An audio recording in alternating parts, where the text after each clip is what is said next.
เดี๋ยวหนูทำห้องไว้หนูใส่ตู้แก้วไว้ไม่ตู้แก้วพ่อจะทำให้ต่างหากอยู่ช่วงปีใหม่บ่คิดบ่ฝันว่าธิดาลาวนั่นจะเอ่ยถึงเอื้อยอุ๋งอิง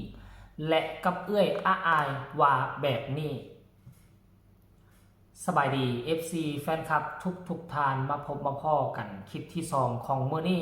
กลัวจะได้คลิปที่2กะบ่ธรรมดามันมีข้อมูลข่าวสารแต่ว่าแห้งเมาข้างก็เลยพักพรหากะง่วงเงียขึ้นมาจะช่วงเมาแล้วล่ะจึงทักทายสบายดี FC แฟนคลับมาช่วงสายบาย FC ธิดาลาว FC อาอายแล้วก็ FC เอ้ยอุ๋งอิงก็แล้วกันคลิปนี้มีข้อมูลข่าวสารทั้ง3คนมาฝากมาต้อนในวันสงกรานต์ในปีใหม่ฟ้าใหม่น้องน้อยธิดาลาวก็ได้สวมใส่เสื้อเอ้ยอุ๋งอิงแล้วพอผู้ศรีวิไลก็ได้สัมภาษณ์ก็ได้ถามความในใจถึงเอ้ยอุ๋งอิงและก็เอ้ยอาอายเนาะถามเรื่องเล่าว่าเป็นเท่าใดตื่นเต้นคิดฮอดบ่อยากไปหาบ่ว่าซั่นเด้พอผู้ก็ล้มกับลูกโชคดีหลายที่เฮาไปตอนนั้น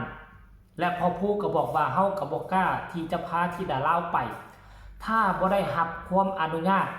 คำอนุญาตจากแม่หน่อยกับเอ้ยอุ๋งอิงเพราะว่าภารกิจ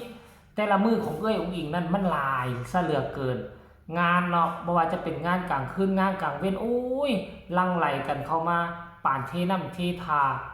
ด้วยความว่าเอ้ยยุ่งอยู่บ่อยู่กะสิไปแบบโผงผางไปหาเอ้ยแบบบ่ได้นัดหมายแบบบ่ได้รับอนุญาตพอผู้ก็บ่กล้าพาลูกสาวธิดาลาวไปแล้วพอผู้ก็ถามว่าเป็นหยังเวลาไปเจอเอ้ยอุ๋งอิงจึงบ่กล้ากอดจึงบ่จะกล้าจับมือถือแขนธิดาลาวว่าอายเอ้ยอุ๋งอิงเพราะว่ารู้สึกว่าตนเองต่ำต้อยกว่ารู้สึกว่าตนเองนั้น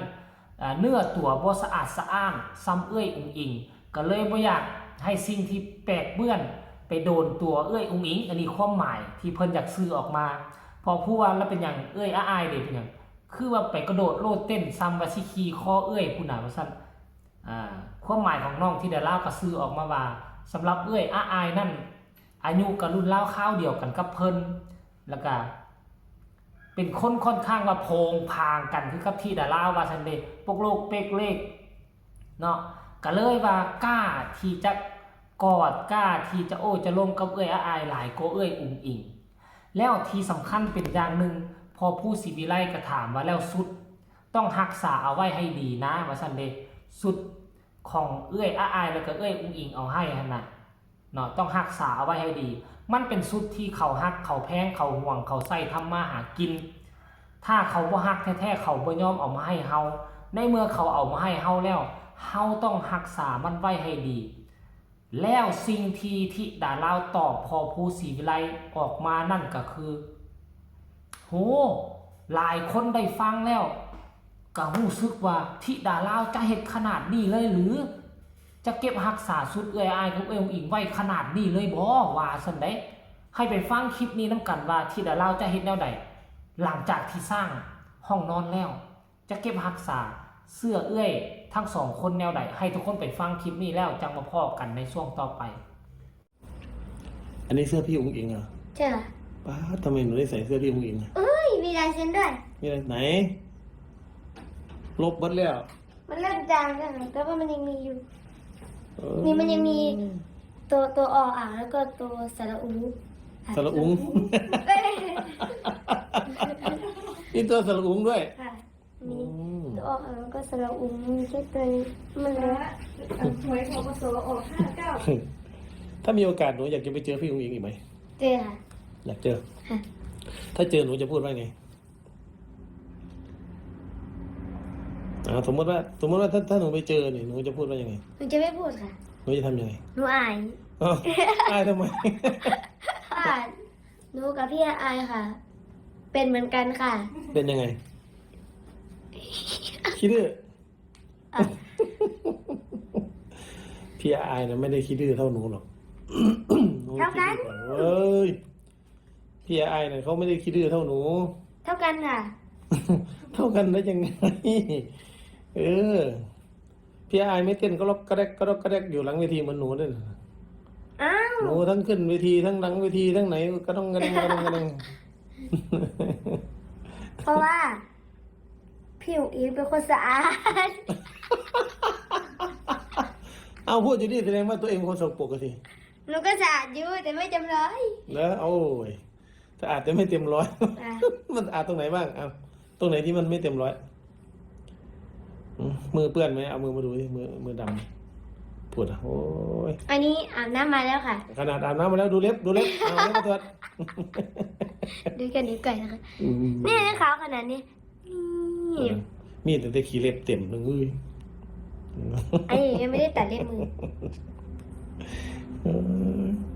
เพิ่นไม่พอพี่องอิงมือแรกบ่กล้ากอดใหญ่เพราะว่ามือคนดำเนี่ยมือมีแต่ขี้ไข่เนาะ มือมีแต่แต้มขี้เล็บมือเว้ยโอ้เนาะ มันมีแต่ดินทราย มีแต่ดินทรายเต็มมือเลย ไปตอนนั้นเสื้อพี่อุ๋งอิงสีอะไรพอสีดำเหรอคะ พี่องอิงใส่เสื้อสีอะไรวันนั้น ดำหรือเปล่าคะ ใช่ไหม ดำค่ะใครออก เอาสีใช่ใช่ใครเอาสีดำหนูกอดขี้ฝุ่นขี้มือหนูเต็มเสื้อพี่เลย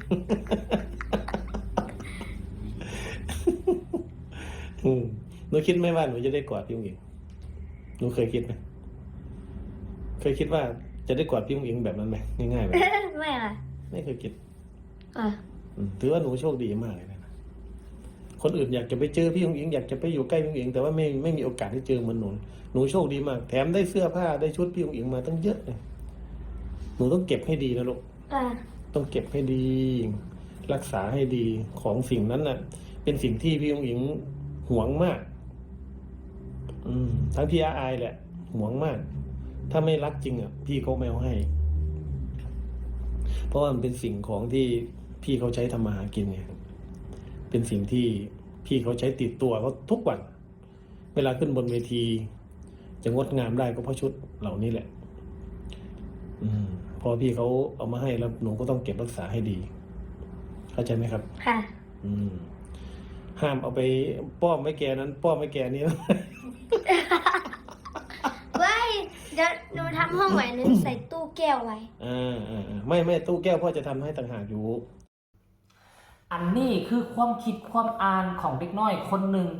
ใส่เสื้อเอ้ยอุ๋งอิงในมือว่านนี่แหละมือสงกรานต์ลาวมือสุดท้ายแต่ว่าสงกรานต์ไทยจบไปแล้วพร้อมลายเซ็นเอ้ยอุ๋งอิงท่านผู้ชมแล้วน้องสัญญาว่าจะเก็บสุดเพชรสุดหมอลำทั้งของเอ้ยอาอายทั้งของเอ้ยอุ๋งอิงจะเฮ็ดตู้แก้วเอามาเก็บรักษาเอาไว้เพราะว่าสุดที่เอ้ยทั้งสองมอบให้มันหลายเหลือเกินน้องบ่สามารถใส่หมด น้องบ่สามารถใส่ได้หมดเป็น4-50สุด เนาะแล้วยังบวกใส่กับสุดพอแม่สุดพอฮักไม่ฮักน้องที่ได้แล้วตัดให้ใหม่เติมรวมๆแล้วก็เป็น60สุดน้องคงจะใส่บ่หวั่นบ่ไหวแต่น้องบ่ได้ปะทิ่มฮอเอาลุ่มปุ่มเป้าทิ่มหั่นทิ่มนี่น้องสัญญาแล้วว่าในเมื่อห้องนอนทำเซ็ตน้องจะตัดตู้แก้วเฮ็ดตู้แก้วมาใส่พอผู้ศรีวิไลว่าหนูบ่ต้องได้ทำพอจะจัดการเป็นผู้สั่งตู้แก้วมาให้เพื่อเก็บรักษาสุดห้องสุดล้ำสุดทำมาหากินของเอ้ยอิงและก็เอ้ยอาอายเอาไว้ให้ดีว่าสนิทป้าโถปานว่าจะบูชาปานว่าเป็นสุดบรมครูบูชาเอาไว้เหนือหัวสุดเอ้ยอาอายและสุดเอ้ยอิงบ่คิดบ่ฝันว่าน้องที่ดาลาวจะเคารพนับถือขนาดนี้เอาทุกคนสำหรับคลิปนี้ก็นำเสนอเพียงซ้ำนี้สักก่อนสำหรับ FC RI FC องอิง FC ที่ดาลาวเห็นคลิปนี้แล้วผมจะมีคำคิดคำเห็นแนวใดกับประกอบความคิดคำเห็นทางใต้คอมเมนต์ฝากกดไลค์กดแชร์กดติดตามที่สำคัญอย่ากดข้ามโฆษณาพ่อกันใหม่ในคลิปหน้าลาทานผู้ชมไปก่อนสวัสดี